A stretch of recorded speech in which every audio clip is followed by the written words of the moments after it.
please help me welcome our moderator for this evening, Mr. Paul Steve.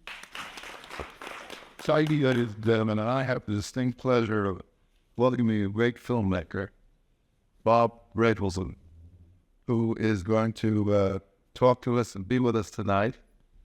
A man whose films I have the greatest admiration for, and which really kind of established the whole notion of independent film in this country, starting with Five Easy Pieces and going on to such great works as Postman Always Next Twice, Mountain Boom. Just have references to them tonight. But this man stopped making films some decades ago, to our great regret. You might ask him why tonight. But the other thing is, you might wonder why I have been picked to moderate his remarks, and I can't tell it all. And except that it turns out 6 degrees of separation. We were born within 60 feet of each other on West End Avenue and 83rd Street. And we went to the same public schools without knowing each other, and share a lot of the same values, same tastes. And it is my great pleasure and honor to be able to welcome Bob Rafelson. So, in your old mind, we're going to talk about the neighborhood. And the devil of the movies. Okay. Thank you for inviting me. What you are, I know you've been from different places, different walks of life, different universities. I've been watching a basketball game for you that on the list. We're required to ask something about the movies, and I hope to deceive you on all about it. So, I don't know how to begin. Well, let me begin. Let's try and find a common theme in your film.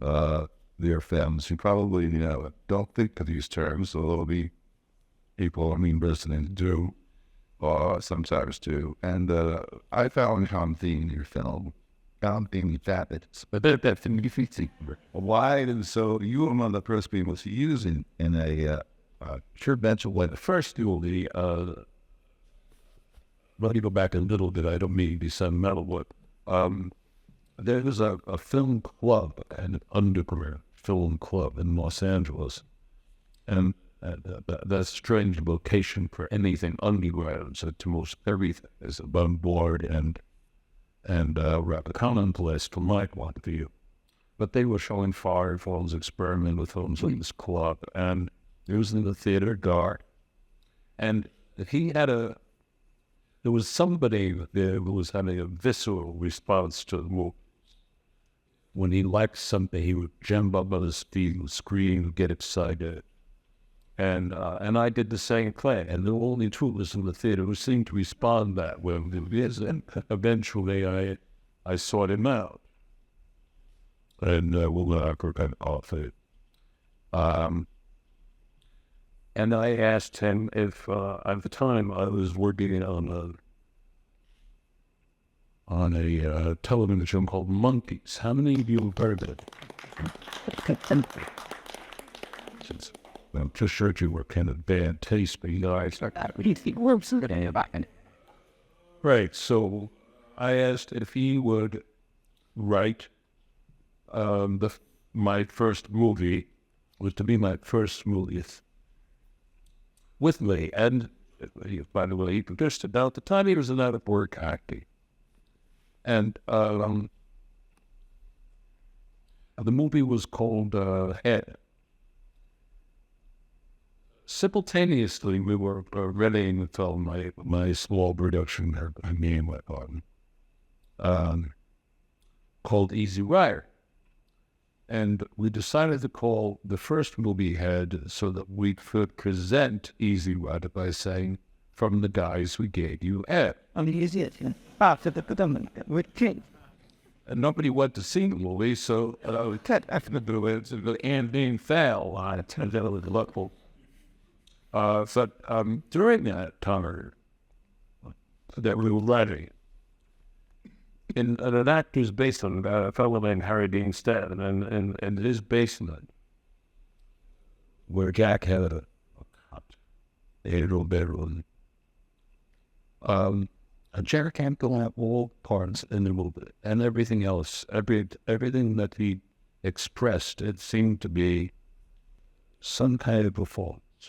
And animals, the sounds in doors closing, and somebody walking on a soft carpet, somebody clapping, not to mention the characters themselves. He could act out anything, and I was completely entranced. And I said, yeah, the next movie I do, I would like to write for you. And in fact, I suggested to Reed that maybe we do 10 movies, that I would do nothing else other than those 10 movies, that he would be free to do as many as he liked, but that you would reteam every 2 years or so. And that it would be about one character who matured during 20 years. Well, it turned out to be almost true, but Lincoln said.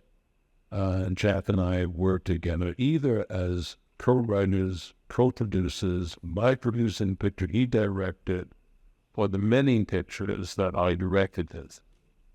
And it comes close to that figure. And he remains today to be my dearest friend and my most incompetent. And the relationship has sustained all these years.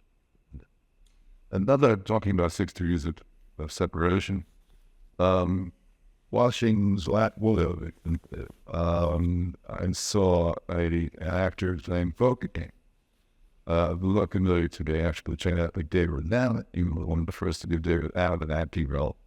And not only that, but David Mamet ended up writing the screenplay of Postman Always Names Place. Really? And you did this, he told me, as a result of having seen or read Sexual Perversity in Chicago. Yes, I was laid over in Chicago on flight, and there was an excerpt from David's first play, I think, perhaps not early play. And I admired it when I got to California, my destination. I looked him up in the phone book, woke him up, called him, and we had this long dialogue about sexual perversity in Chicago. I told him that I was highly experienced in sexual perversity in other cities.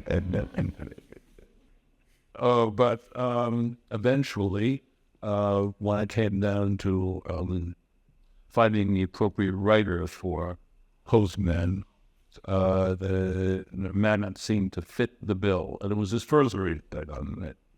And look, let me try to kind of generalize about something without slapping myself entirely in the back, because I'm rather fragile if I do with it.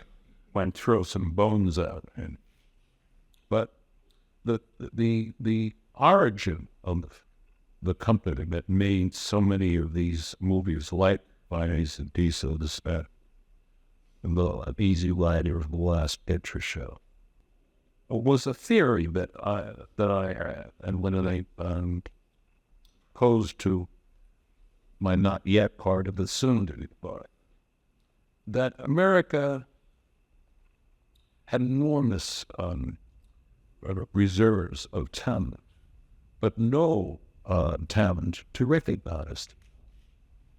And that I felt that I might be able to participate in evolving that talent, and certainly that my producing environment would be the person who could extract the best from these young filmmakers. Turned out to be young filmmakers. So there's the idea of it. And if there's one thing that I feel that I did accomplish, it was not so much what I made, people I collaborated with, like Joe Nicholson, like so many else, Jessica Lange, Jennifer Lopez. I mean, the list is endless.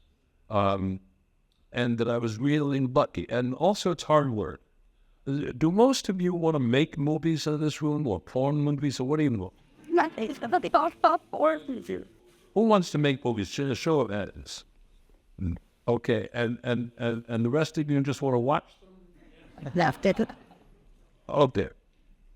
The part of that I think is the hardest work, and the part that is somewhat ignored by people who direct and produce, and for that matter, distribute movies, is that there's an enormous amount of work that goes into discovering talent. It's not like, a famous story of Lana Turner sitting at a drugstore counter, and some Asian walks over and says, "Would you like to be an actress?" And she says, "I'm crossing her legs." Yes. Well, it doesn't happen that swiftly, that easily. For a movie, have any of you seen The Postman Was Rings Twice? Jesus, Adrian? Well, I interviewed, I think, something like 155 actresses before Jessica Lange, or including Jessica Lange, before casting Jessica. And it takes an enormous amount of patience, an enormous amount of excitement, the thrill of having somebody enter your will, whether they're talented or not, and laying bare their abilities as either actors or writers or directors. I mean, there's something very exhilarating about the reward of saying, I think that person's going to be great. And until you say in casting, for example, until you say, you are a script, but until somebody comes in and owns the part and changes your point of view, even in a cold reading, it's a huge thing. It's a huge discovery, very rewarding. So what I would say to people who are studying film is that that aspect of it takes an enormous amount of work and fortitude, and that it's very rewarding, very exhilarating. And I always had the patience. First of all, I wanted to get laid. You got to exist. So I would interview 2 or 3 angry women. In all the instances of my making movies, that was the part that was, I felt, the most difficult and the most rewarding. But you have created in Postman Always Rings Twice a sex scene which is totally touted as the best sex scene ever filmed. And you, There were a lot of deranged critics and said, but you did it without very much about it. Well, let me tell you. Hold on a second. Sasha, there you are. When we fish around till you get Postman up there, can we show a clip? Okay. Well, this is a sex scene, the sex scene. And by the way, it occurs rather early, and I thought, when you're ready, just go ahead and roll it off. I'll talk over a little bit. It's very early in the movie. I felt that the relationship between the 2 essential characters, Nicholson and Jessica Lange, is really quick. He can get the heat going early, and then I wouldn't have to do it again for the rest of the movie. So this is where easily considerate. She works. He's on kind of time. And then cafe a little side, tell me. It was all in the carriage. Used to be hard. Married to every. Yeah, she married to me. Sounds good. And when I had Selby pretty seldom. The killed after pushing our San Jacques did a shot. she started hanging with Sam during the middle of the movie. When I auditioned her, she was with Mauritian company and then said to the pair. Out there to those guys. So look, let me tell you a couple of things about forgiveness. I don't want to suggest that there's only one way to go about these things. But I came from a kind of a middle class family where hard work was the ethic. I'll tell you a bit of a story. We looked forever to find a house that was actual and a real location built in the 30s. And I couldn't find that didn't have in the background giant electric buildings, skyscrapers, and all that. I love that couldn't find. So we built it, and it's the bare bones. And before setting about the actual architecting, the actual building of the place, it was staked out in the ground. I don't read blueprints very well, and so they staked it out, starting stakes. Listen, this will be this room, this will be that. Well, I mean, my suggestion is that listen to me. Leave me alone here. If it's leaving there, and I would like to spend the night on location. Up in the feet. Give me a bottle of wine. Okay, let's see. And I stayed up all night long, and I watched where the sun, and I said, okay, the scene will take place in the kitchen that was scripted, or when I wanted it there. But where the window was very critical to the lighting from this scene. So I want the window to be there, but I had to anticipate that the light would be different 2 months after the building was than it was in the present day, because that changes through the course of the year first. So they put the window there, and I said, fine. Now, when we shoot this scene, the sun will be coming through that window, and that light that you see there is that sun anticipated months before. Now, the kind of the matter is that this involved bullshit. I just wanted to impress the art director and the rest of the crew, that really thinking director. And then I was thinking about things like there was a very famous French folk today, Eric Romet, who used to go out to a location and plant tools. 6 months before he started shooting, he knew exactly where it's what or doesn't go on to. And I had read that, so I go along, I'll be stashed like credentials. That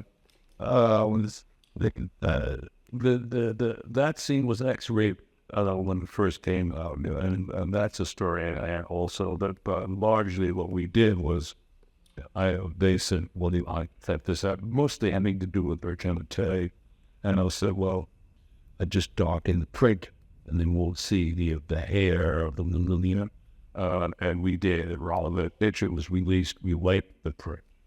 And then once you see that was what you like and get aroused by. You had a lot to do with the cloning of Easy Rider. You were producer. Yes. And the proceeds just all share were easy and a shed back Rafelson, Easy Rider and 5 pieces. And I was wondering if you had a look for any pieces of that is your favorite that you'd like to show. Yeah. It's not, I know these are my favorite. No, they're not. I'll tell you something. I don't know what the clip is. Do you have any? Yes, I had one from 5 Disney People. In the past. So, I don't think that's on here. It's the scene with the father. Okay. Yes, I don't like the scene. The scene. No, I don't like. Well, I know, but it has nothing to do with the movie. It's all about a waitress and Nicholson not being able to get what he wants, and you could list it entirely from the movie, and the story would be entirely something else. And in fact, what it would be somewhat what you're about to see. So if you put the clip on about easy pieces, and once again, the searching on Vancouver Island where we shot a picture for the light went on for months before I made the very first shot, I think, in this scene. And that shot right there. Can I talk during this, or would you rather just watch the movie? That location is miles away from this. Well, I don't know if you'd be particularly interested in hearing anything about me. most of it doesn't add up to much that I could relate as a way of life that you'd approve of. I move around a lot, not because I'm looking for anything really, because I'm getting away from things that get bad if I stay auspicious beginnings, you know what I mean? I'm trying to imagine you're half of this conversation. My feeling is I don't know that if you could talk, we wouldn't be talking. It's pretty much the way that they felt to me before I left. I don't know what to say. He just suggested that we tried to, I don't know. I think that she feels that we've got some understanding to reach her. And she totally denies the fact that we were ever that comfortable with one another to begin with. We both know that I was never really happy. I said, maybe we'll do another one for protection. He said, I'm not going to do this for protection. Next time, watch the goddamn scene.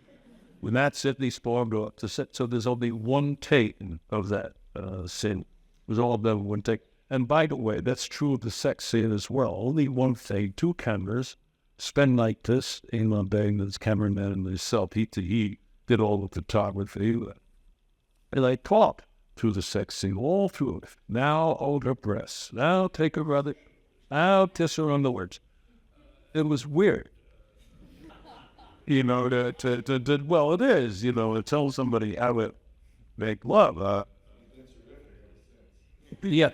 And Jack, before the sex scene, he was upstairs in the house, and he had this wooden dildo, this ersatz penis, and he stuck it in his pants. He said, "Wouldn't it be great if the camera could actually see a hard-on through my pants?" And I said, "Jack, first of all, if it's your penis is much too, so use the wooden thing if you want, but I don't think it's going to it." You know, he is when it closes sport out, and because of that, you see, you can require it. I can require it, and to do things that you may not be with the records, but it's also very difficult because he accused me in this scene of taking advantage of him because I knew that he had cried in life. And he said, well, you know, that's not fair. You know, you're a director, I'm an actor. We're both professional. I said, I didn't care shit about me. And I knew you for all trying the goddamn stuff. And so forth. And likewise, the communication with Jack in subsequent films, I don't have to say any. I don't have to say, well, I think the character should be a little bit more amusing as he gets over there into that section in 1 month. Yeah, I think he was all a lot of that in the page there. It was written in some sort of strange. I told me that it's less than down for it and meeting case day. Was the Canadian kid read it and they all lined up. I saw a studio to audition for under that. And there were a lot of interesting people who came in. Steve Stills came in, who I guess some of you know who he was, belongs to that. Three Dog Night came in, Muddy Spoonful got up and Bennett with such a beautiful guy. And one guy came in, he was holding this huge satchel. Then we came in hours in the sand talk. Was it, do you play an instrument? And you said, well, entertaining part of your background is it? She went, well, why are you here? He said, I don't know what I was doing, man. I was taking my laundry to the laundry. So we got a lot of strange people on, including Nez. Did you ever want to do anything else for television, since the Monkees was such a revolutionary series for television at the time? Was there ever a project that you wanted to do for television after that? No. Look at that. You know, I did. That isn't to say if I were to speculate today that I might not want to do something to television more than for, say, movies. But I had my goals and I would grab it. I want to get intense and hit you. You watch new independent films? You watch IFC it's in dance? I do. Up in the family video, we don't get to you rails movies, but I thought of a film festival, some I usually attract some movies there and movies, Triangle, and Can you give me a message from the back? Is it about and see that? That's the end of it. Yes, okay. About this about Black Widow, and I'm curious about, you've done 2 more films, and yet you were just talking about more as interested in American cinema. So I'm wondering what your experience was about film and visuals to make that. Black Widow. I do think she will show about it, but she want to leave in better for. Yeah. Can you just talk about making the film and a choice to do? And why did I make Black Widow, sort of? Well, I thought it was, I thought I was going to be making a movie about 2 women who opposed each other law. Like one a detective and the other murderous, but it's all love of each other. And that scene really appealed to me. I don't think I did such a hot job on delivering it. But that was what attracted me to the subject, actually. The movie was written by a lawyer. It was his first script. And it's 300 pages long, and I couldn't get through it. And so I had a secretary to bring me here, so I said, just tell me about the movie. She said, well, true that I can't read that things. It's written like a legal grade. Well, I said, you should actually bust this girl. Is that what's going on? I said, I'll make the movie. As I never did read the script. I committed to make a movie based on the theme, and then had to whittle it down and rewrite it to in 5 pages and simple. Did you need to know the physical resemblance between the 2 homes? No, very so. No, not really. Although we sit at Endy of David Leda and the Tanisha Wessel, and there's a scene where she goes and a projected image of her pulls her hand in front of the other ladies and building souls that she admires her femininity, and finds it lacking in herself. But I didn't think that they looked at. Hooray! Oh, good ethnic. I have a question about when you're working with talent and when you're working with actors, like that one scene with Jack Nicholson in that movie with his father, and they don't necessarily want to go to a certain emotional place, or they disagree on. Which movie is that? I have movies. Oh, the years. Yeah, that one scene where Jack Nicholson or any actor you work with doesn't want to go to a certain emotional place, or maybe doesn't disagrees on what a character thinks. How do you know how far to push that actor?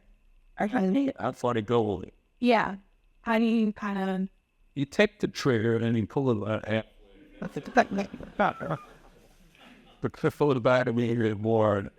When he begins to shit his pants, you know. And I'm using that for the very bad, but it's actually. Sometimes an actor just doesn't want to go beside us. And I can't say that that I had a method of directors had. But I just feel that it's important for the director to speak the actor's language with Drew and not talk too much about the results and things. I want you to try. I bet that is not a good idea. But to talk about what the actor is going through, and often, well, the person's talk, and to try to find something that relates to the character. I think I'd be very lucky with this industry. First of all, in finding incredibly good actors that others hadn't found before. And secondly, in and the exploitation of their land, their emotion, of trying to find a way that I can communicate with them that isn't forcing them into my psyche, but rather forcing me into theirs. I don't know if that makes sense, but so it's for you to hear. No, it's great. Thank you. Ooh, okay, over here. And then I wanted to ask, how involved were you, if at all, in the editing process of your films?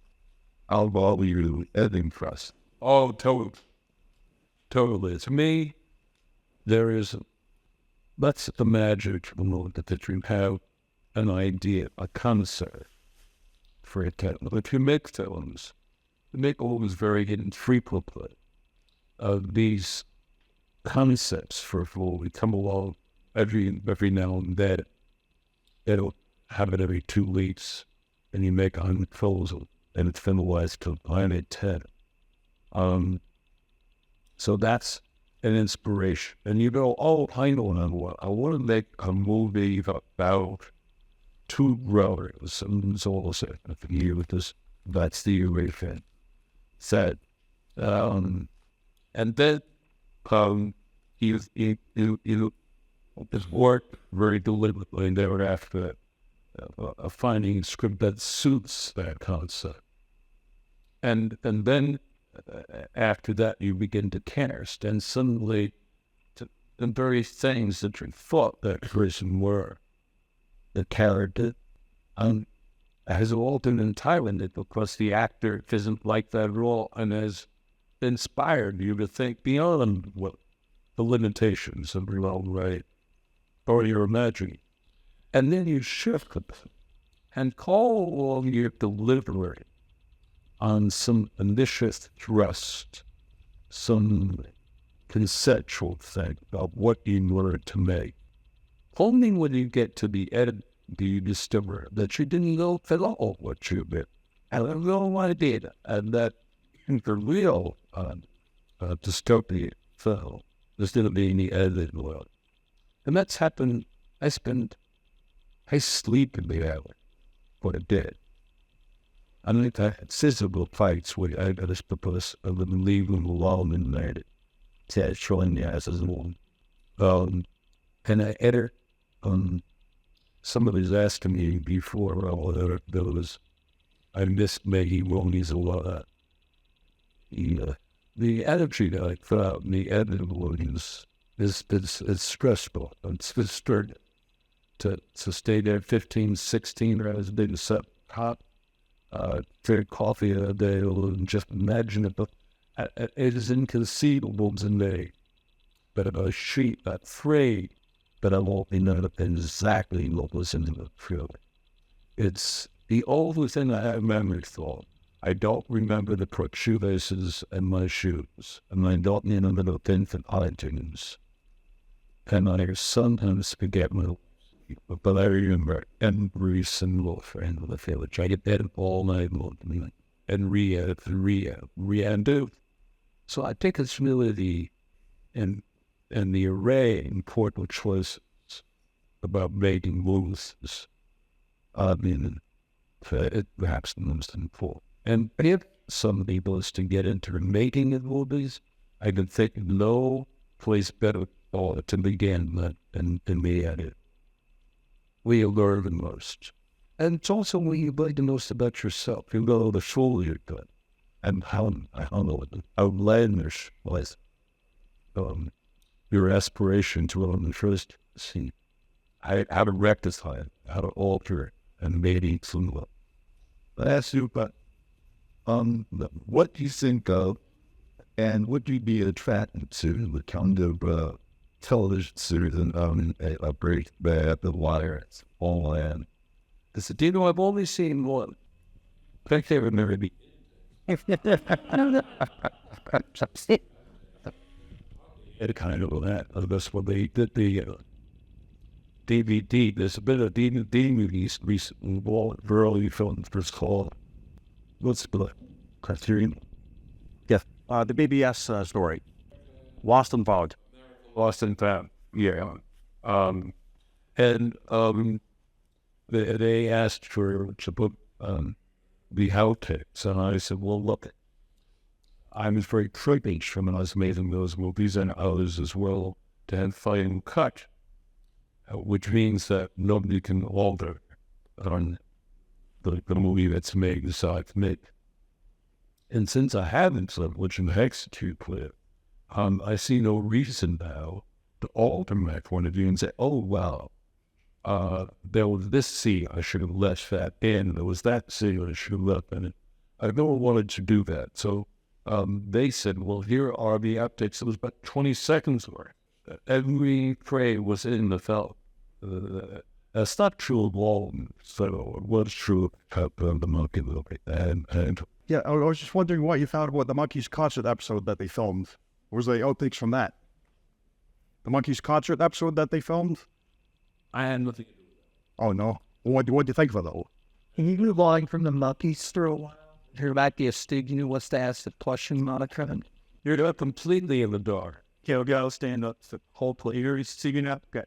There's a theory that your generation of filmmakers have committed this kind of elective suicide through sex, drugs, promiscuity, big heads, of going over budget, and sort of all the talent spawned. I think the famous book, the notorious book, Raging Bulls, is the place, a locus of this theory. That afterward, there are these clean cut guys, Spielberg and Lucas, these nerdy guys who took over, and the world is changed, and Hollywood sucks ever since. And then you guys are sort of to blame because you were just too weird and too wild, and so anyway, that's the theory. So I wonder what your thoughts are about that here. Absolutely correct. Look, I noticed this and here when I picked up that book for the first time 3 nights, real Paul, and there was years in it. No, that's into that crumb in it, and I know that I don't find it a serious book. I think it's a gossip, and all for whatever it's worth, I don't find it very revelatory.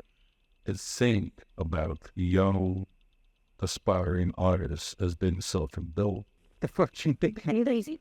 The link came which to rock and roll singers, never enduring because of that. And Lincoln, and about young long there. I mean, I think that people who want to express themselves, necessity, if they had perseverance, will cross the line and will and construct delusions and self-importance and arrogance and need. And I think it's a natural part of self-expression. I don't think it applies on the tools of the web for right and wrong. I think it applies to speak. Things that applies to church. It's just that there's a kind of celebrity quality to many movies and all that allows you to write kind of lascivious finishing about their lives. So I don't think too much about it, belief. I do think that these people that you're speaking of, Martin Scorsese and Peter Mandela, they're tourists wanting to fight for the new Brexit. Basically, the best bit that was successful. Let me say on behalf of all of us that we are spent in the immigrants and reject that artists, Lord, so we're sure. How extraordinary it is that anyone on the stage is to partake in your experience. Well, thank you all, Peter.